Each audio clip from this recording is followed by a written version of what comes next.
Assalamualaikum warahmatullahi wabarakatuh. Saya Amalia Nur Aziza. Di sini saya akan mereview jurnal untuk tugas mata kuliah analisis risiko dan kehandalan proses.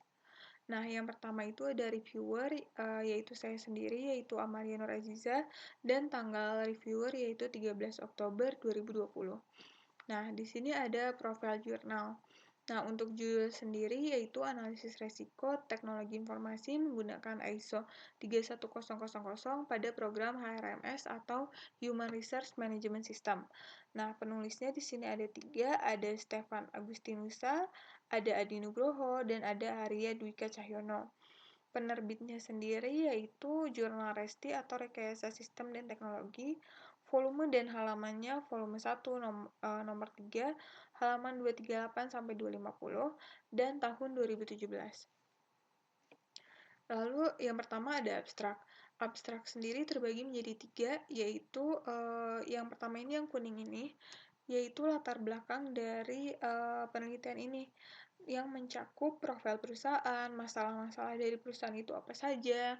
Lalu bagian kedua yaitu yang warna biru ini yang merupakan metode-metode apa saja sih yang dilakukan selama penelitian ini, dan untuk yang hijau ini merupakan hasil dari penelitian.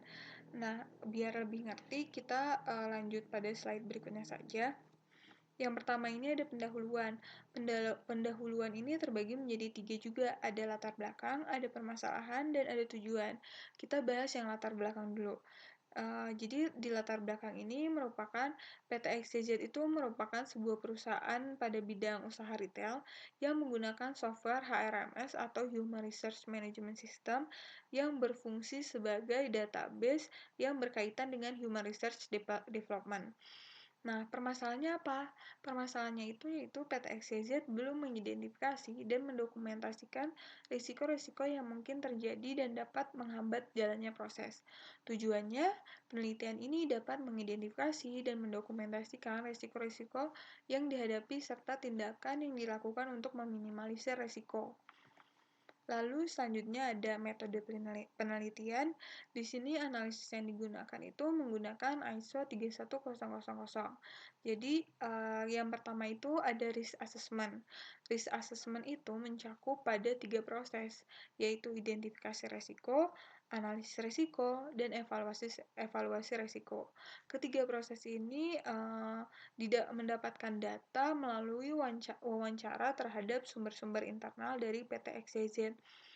Setelah ketiga proses ini dilalui, selanjutnya akan dilakukan tahapan perlakuan risiko, di mana ini upaya untuk menyeleksi pilihan-pilihan yang dapat mengurangi atau bahkan meniadakan dampak serta kemungkinan terjadinya risiko. Nah, kita bahas pada tahap 1 yaitu mengidentifikasi resiko. Nah, di sini kita mengidentifikasi kemungkinan resiko apa saja sih yang bisa terjadi dan dampaknya seperti apa. Misalkan di sini ada ID, ada kemungkinan resiko, dan ada dampak. Kita contohkan pada KR01. Kemungkinan resikonya itu datanya korup. Dampaknya apa? Dampaknya yaitu data kepegawaian PT XYZ rusak dan tidak dapat diakses. Terjadi masalah terkait dengan presensi kehadiran, lembur, dan gaji karyawan. Lalu misalkan listriknya padam. Dampaknya apa? Aktivitas perusahaan tidak dapat berjalan dengan lancar.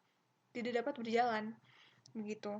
Lalu selanjutnya ada banjir, ada gempa bumi, ada kebakaran, ada petir yang menyebabkan kerusakan infrastruktur perusahaan tersebut. Nah, lalu kita lanjutkan pada tahap kedua, yaitu tahap analisis resiko.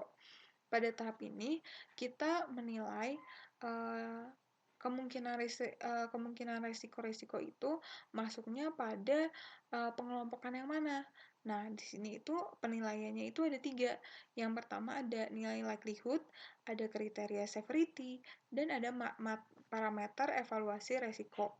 Nah, di sini ada pengelompokannya.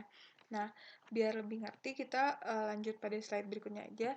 Misalkan di sini ada tahap ketiga, yaitu tahap evaluasi resiko.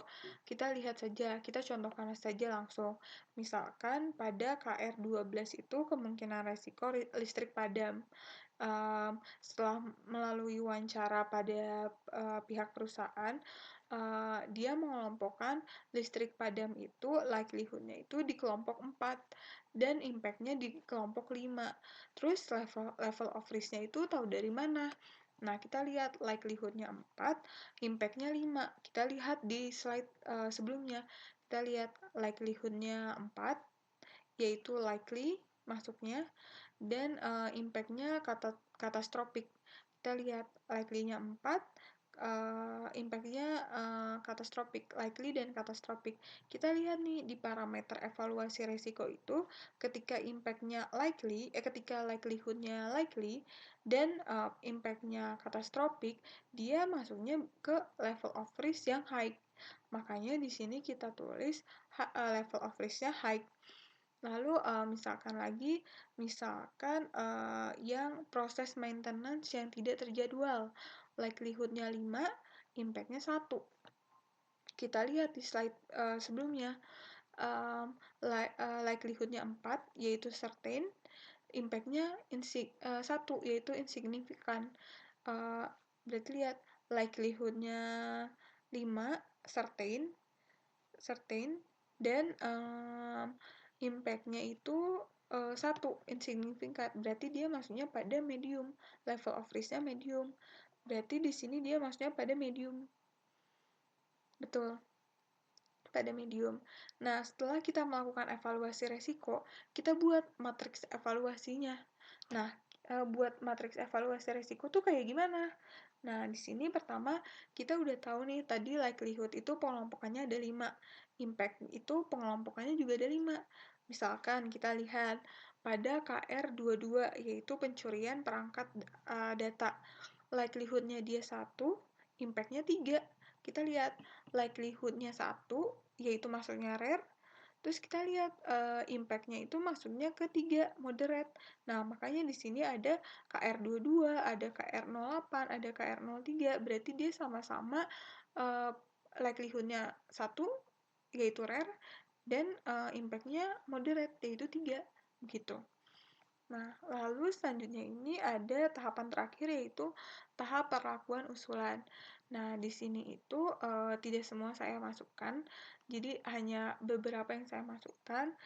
Misalkan pada level of risk dengan tingkatan high. Di sini ada listrik padam, dia masuknya ke high. Jadi, perlakuan risikonya seperti apa? Antisipasinya seperti apa? Yaitu menyediakan genset atau UPS dengan daya yang disesuaikan terhadap kebutuhan seluruh perusahaan. Gitu. Misalkan lagi yang level of risk-nya yang medium. Di sini contohnya misalkan datanya korup.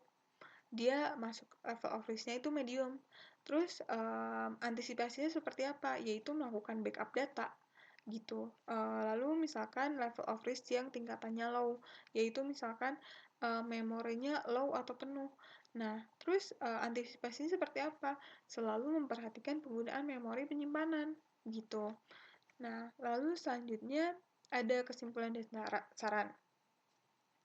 Jadi kesimpulannya itu ditemukan terdapat 26 kemungkinan risiko yang berada di sekitar dari aset-aset terkait dengan program HRMS. Yang pertama 26 itu terbagi menjadi 2 kemungkinan risiko memiliki level of risk dengan tingkatan yang high, lalu 18 kemungkinan risiko yang memiliki level of risk dengan tingkatan medium, dan 6 kemungkinan risiko yang memiliki level of risk dengan tingkatan yang low. Nah, lalu selanjutnya yang kesimpulan nomor 2 itu, dokumentasi manajemen risiko ini dapat membantu perusahaan dalam menyusun kebijakan pada suatu hari nanti begitu.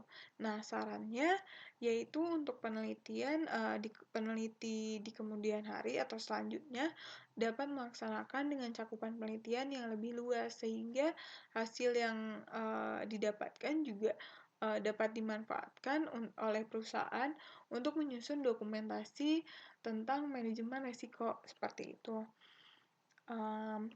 Sekian dari saya yang bisa saya presentasikan. Kurang dan lebihnya mohon maaf. Assalamualaikum warahmatullahi wabarakatuh.